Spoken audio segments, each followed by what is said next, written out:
కలకలం రేపిన అడపు మహేష్ హత్య కేసును పోలీసులు ఛేదించారు. రాజకీయ విభేదాలు, పాత కక్షల నేపథ్యంలో పక్కా ప్రణాళికతో పెట్రోల్ పోసి హత్య చేసినట్లు దర్యాప్తులో తేలింది. ఈ కేసులో ప్రధాన నిందితుడితో పాటు 7 నిందితులను పోలీసులు అరెస్టు చేయగా మరో నిందితుడు పరారీలో ఉన్నట్లు తెలిపారు. కేసుకు సంబంధించిన పూర్తి వివరాలను వరంగల్ పోలీస్ కమిషనర్ ఎన్ శ్వేత వెల్లడించారు. మరిన్ని వివరాలు ఈ రిపోర్టులో చూద్దాం. వరంగల్ జిల్లా ఏనుమాములకు చెందిన అడపు మహేష్ హత్య కేసును పోలీసులు వేగంగా ఛేదించారు. ఫిర్యాదుదారు నాగలక్ష్మి ఇచ్చిన ఫిర్యాదు మేరకు గీసుకొండ పోలీసులు కేసు నమోదు చేసి దర్యాప్తు చేపట్టారు. పోలీసుల వివరాల ప్రకారం గతంలో హత్య కేసులో యావజ్జీవ కారాగార శిక్ష అనుభవించి బెయిల్పై బయటకు వచ్చిన పట్టి కుమారస్వామి అలియాస్ కుమార్ తనపై తప్పుడు ప్రచారం చేస్తున్నాడనే అనుమానంతో అడపు మహేష్ పై పాత కక్ష పెంచుకున్నాడు. ఈ క్రమంలో గంధం నరేష్, జన్ను మధు, పిట్ల శ్రీనివాస్ అలియాస్ బండి శ్రీను, లాసాని రామ్సాయి, టోనీ, సంజయ్య, పోతారం శివకుమార్ తో కలిసి మహేష్ ని హత్య చేయాలని పథకం రచించినట్లు పోలీసులు తెలిపారు. మరో నిందితుడు సురేష్ ప్రస్తుతం పరారీలో ఉన్నట్లు వెల్లడించారు. ఈ నెల 18వ తేదీ రాత్రి పరిమళ కాలనీ రోడ్ నంబర్ 2 వద్ద మహేష్ పై పెట్రోల్ పోసి నిప్పంటించగా తీవ్ర గాయాలతో ఆసుపత్రిలో చికిత్స పొందుతూ 19వ తేదీ రాత్రి ఆయన మృతి చెందారు. కేసు నమోదు చేసిన గీసుకొండ పోలీస్ స్టేషన్ దర్యాప్తు అధికారి విశ్వేశ్వర్ ఆధ్వర్యంలో ప్రత్యేక బృందాలు రంగంలోకి దిగి విచారణ చేపట్టాయి. సాంకేతిక ఆధారాలు, నిఘా సమాచారంతో 7 నిందితులను అరెస్టు చేసి న్యాయస్థానం ముందు హాజరుపరిచి జ్యుడిషియల్ రిమాండ్ కి తరలించారు. ఈ కేసులో పరారీలో ఉన్న మరో నిందితుడి కోసం గాలింపు కొనసాగుతోందని, దర్యాప్తును త్వరితగతిన పూర్తి చేసి నిందితులకు చట్టపరంగా కఠిన శిక్ష పడేలా చర్యలు తీసుకుంటామని వరంగల్ పోలీస్ కమిషనర్ ఎన్ శ్వేత తెలిపారు. 18 జూలై రోజు సుమారు 9 నుండి 9:30 గంటల ప్రాంతంలో అడప మహేష్ అనే వ్యక్తిపై తనకి తెలిసిన వ్యక్తే పెట్రోల్ పోసి నిప్పంటించి హత్య చేసే ప్రయత్నం చేశారని మాకు ఇన్ఫర్మేషన్ వచ్చింది. వెంటనే హాస్పిటల్కి తనని తరలించడము, ఆ తర్వాత పొద్దున 7 గంటలకి ఆ హత్యాయత్నం కింద కేసు కూడా గీసుకొండ పోలీస్ స్టేషన్ లిమిట్స్లో నమోదు చేయడం జరిగింది. ఈ విషయంలో అడప మహేష్ అదే రోజు 19వ తేదీ సుమారు 3 గంటల ప్రాంతంలో హైదరాబాద్కి తరలిస్తుండగా మృతి చెందడం జరిగింది. ఈ విషయమై అదే కేసుని మర్డర్ కేసు కింద అండర్ సెక్షన్ 61, 103, 1 ఆఫ్ BNS మరియు ఇతర సెక్షన్స్ కింద కేసు నమోదు చేసి దర్యాప్తు చేశాము. అయితే ఈ పత్తి కుమారస్వామికి ఉన్న పాత క్రిమినల్ యాంటిసిడెంట్స్ని దృష్టిలో పెట్టుకొని అట్లాగే అదే నేరంలో పాల్పంచుకున్న ఇతర వ్యక్తులు ఎవరైతే ఉన్నారో వారందరూ కూడా ఒక గ్యాంగ్గా ఏర్పడినట్టు మాకు ఇన్ఫర్మేషన్ ఉంది. ఆ విషయమై మేము అన్ని జాగ్రత్తలు తీసుకొని 6 టీమ్స్ తయారు చేయడం జరిగింది. ఎందుకంటే అందరి కళ్ళ ముందు ఐ విట్నెసెస్ ఉండగా ఇట్లాంటి నేరం జరగడము డెఫినెట్లీ ప్రజలకి కొంత ఇబ్బంది కలిగించే పరిస్థితి. సో దాంట్లో మేము వెంటనే DCP ఆధ్వర్యంలో పలు దర్యాప్తు బృందాలని రంగంలోకి దించడం జరిగింది. ఆ కృషిలో భాగంగానే మేము నిన్న ఉదయం సుమారు 10 గంటల ప్రాంతంలో ఈ నేరానికి పాల్పడిన వ్యక్తులను అరెస్ట్ చేయడం. సో అయితే ఇందులో ఈ అడప మహేష్, మృతి చెందిన అడప మహేష్ మరియు అట్లాగే ఈ పత్తి కుమార్ వీరిద్దరికి మధ్యలో కొంత పాత కక్షల్ని మనసులో పెట్టుకొని పత్తి కుమార్ ఈ నేరానికి పాల్పడినట్టు తెలిసింది మాకు ఇన్వెస్టిగేషన్లో. వీరందరూ కూడా వీరికి మిగతా సహకరించిన వాళ్ళు గంధం నరేష్, జన్ను మధు, అట్లాగే పిట్ల శ్రీనివాస్, మిగతా అందరినీ కూడా వివిధ స్టేజెస్లో వివిధ ప్రాంతాల్లో మేము నిన్న అందరినీ అరెస్ట్ చేయడం జరిగింది. అయితే ఈ కేసులో వీళ్ళందరికీ కూడా క్రిమినల్ యాంటిసిడెంట్స్ ఉన్న వాళ్ళే. అంటే వీరందరూ కూడా ముందు చిన్న మరియు పెద్ద నేరాల్లో పాల్గొంచుకున్న వాళ్ళని తెలుస్తుంది. వీళ్ళ మీద రౌడీ షీట్స్ కూడా ఉన్నాయి. పలుమార్లు వీళ్ళపైన కేసులు పెట్టడము, పోలీస్ స్టేషన్స్లో కౌన్సిలింగ్ చేయడము, వీళ్ళు నేర ప్రవృత్తి మార్చుకోవాలని మా ఆఫీసర్స్ వాళ్ళకి చెప్పడం కూడా జరిగింది.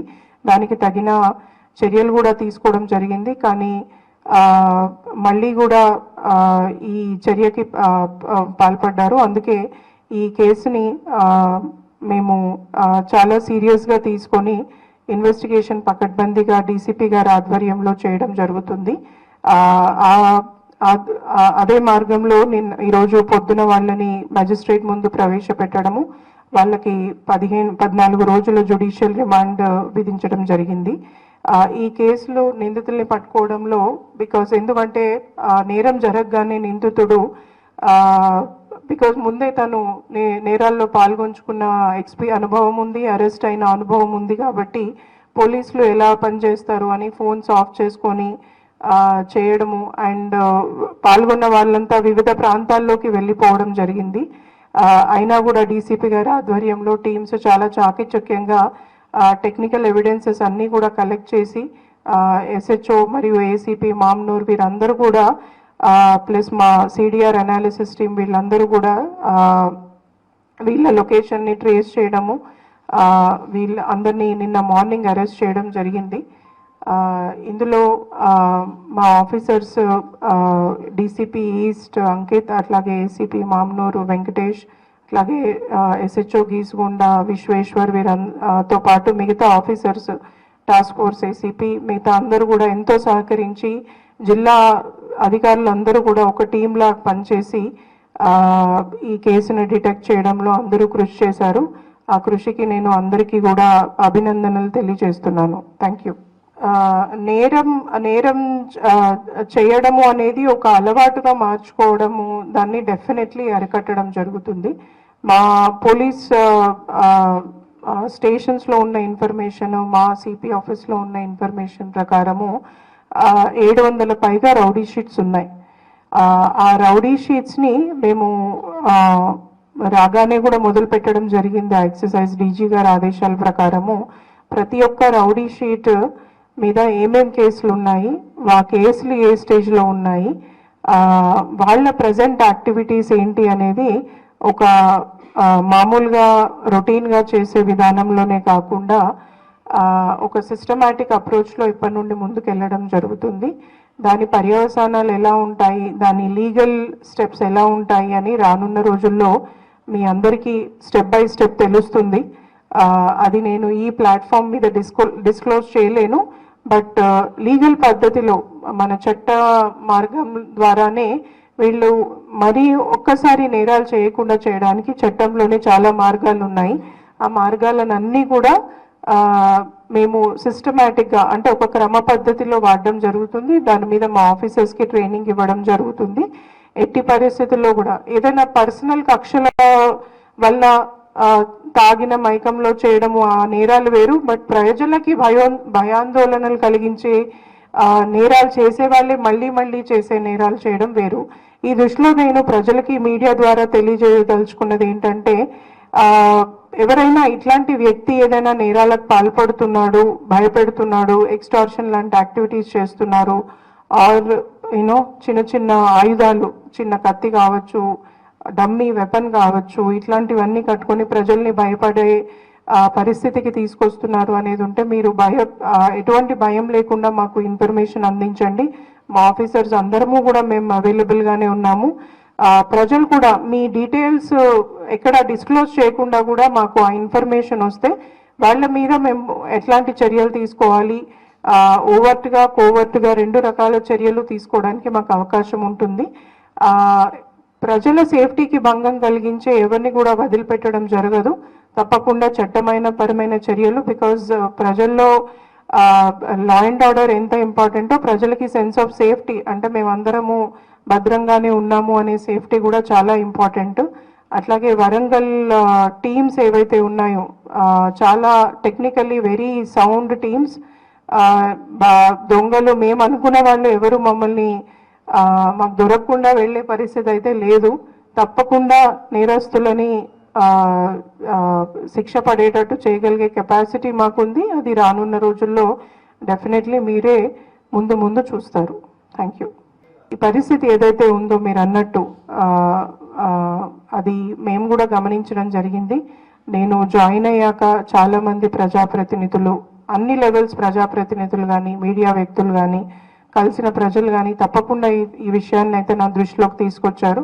నేను కూడా పాతగా ఇక ముందు రిజిస్టర్ అయిన cases de addiction centre visit చేయడం జరిగింది. అక్కడ ఉన్న వాళ్ళతో మాట్లాడడం జరిగింది, డాక్టర్స్తో మాట్లాడడం జరిగింది. సో మీరు అన్నట్టు తప్పకుండా ఇది మనకి రానున్న రోజుల్లో ఎదుర్కొనే పెద్ద ఛాలెంజ్ అవ్వబోతుందనే విషయం అర్థమయ్యి ముందు ఉన్న సిపి సార్స్ ఎవరైతే ఉన్నారో వారు ఆల్రెడీ ఒక స్పెషల్ టీమ్ని తయారు చేయడం జరిగింది. ఆ టీం చాలా అద్భుతమైన రిజల్ట్స్ ఇచ్చింది. దాన్ని ఇంకా కూడా స్ట్రెంగ్తెన్ చేస్తూ, అంటే ఒకప్పుడు వరంగల్లో కల్టివేషన్ ఉండేదని మా ఆఫీసర్స్ చెప్తుంటారు, ఐఎమ్ షూర్ మీకు కూడా తెలుసు. ఇప్పుడు ఆ పరిస్థితి లేదు. ఒకప్పుడు వరంగల్ ట్రాన్సిట్ రూట్గా వాడుకునే వాళ్ళు, కాజీపేట లాంటి సెంటర్ ఉండడం వల్ల హైదరాబాద్ని అవాయిడ్ చేస్తూ వెళ్ళొచ్చు అనే ఉద్దేశంతో వరంగల్ ఒక ట్రాన్సిట్ రూట్ లాగా ఉండేది. బట్ ఇప్పుడు ఒక కన్జంప్షన్ యాక్టివిటీ ఎక్కువగా అయ్యిందని తప్పకుండా డేటా చూస్తే తెలుస్తుంది, అండ్ ప్రజల నుండి వచ్చే ఇన్ఫర్మేషన్ ద్వారా కూడా మాకు తెలుస్తుంది. ఆ యాంగిల్లో డెఫినెట్లీ సప్లై నుండి అవేర్నెస్ పెంచడమే కాకుండా అన్ని రకాల చర్యలు ఈగల్ ఆధ్వర్యంలో డీజీ గారు కూడా స్పెషల్గా రివ్యూ చేస్తున్నారు. ఆధ్వర్యంలో ఇంటెలిజెన్స్ కలెక్షన్ అయితే ఏంటి, ఎన్ఫోర్స్మెంట్ అయితే ఏంటి, అట్లాగే మన అవేర్నెస్ కల్పించడం అయితే ఏంటి, డి అడిక్షన్ అయితే ఏంటి, అన్ని యాంగిల్స్లో కూడా సెపరేట్ టీమ్స్ పెట్టి పోలీస్ స్టేషన్లో పనిచేస్తున్న ఆఖరి కానిస్టేబుల్ వరకు ఈ విషయం మీద అవగాహన పెంచే ఏర్పాట్లు చేస్తున్నాము.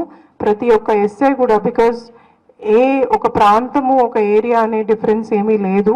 ప్రతి ఒక్క ఎస్ఐ కూడా దీన్ని బాధ్యతగానే తీసుకొని ఏదో డ్రగ్ కంట్రోల్ టీమే చేయాలి, ఈగల్ వాళ్ళే వచ్చి చేయాలి అనేది కాకుండా ప్రతి ఒక్కరు కూడా దీన్ని మన బాధ్యతగా, ఒకప్పుడు లెఫ్ట్ వింగ్ ఎక్స్ట్రీమిజంని ఎట్లా అయితే అందరూ ఓనప్ చేసుకొని దీని మీద పోరాడారో అదే పద్ధతిలో అంతకన్నా ఎక్కువ టెక్నాలజీ, ఎక్కువ ప్రజలతో మమేకమై ఈ ప్రాబ్లమ్ని కంట్రోల్లోకి అట్లీస్ట్ తీసుకోవాలని రావాల్సి ఉంటుంది.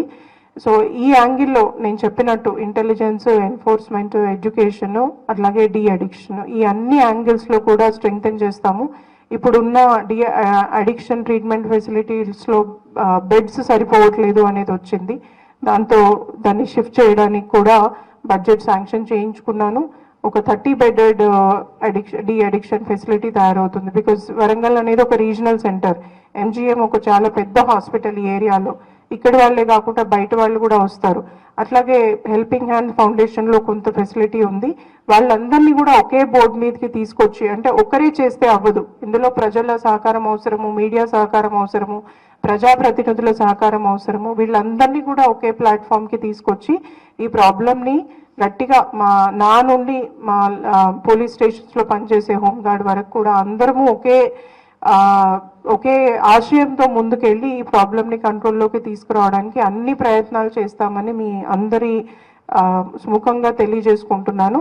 అయితే ఇందులో చేయాల్సింది చాలా ఉంది. డెఫినెట్లీ విమెన్ సెల్ఫ్ హెల్ప్ గ్రూప్స్ని కూడా రానున్న రోజుల్లో ఇన్వాల్వ్ చేద్దాం అనుకొని కలెక్టర్స్ ద్వారా కూడా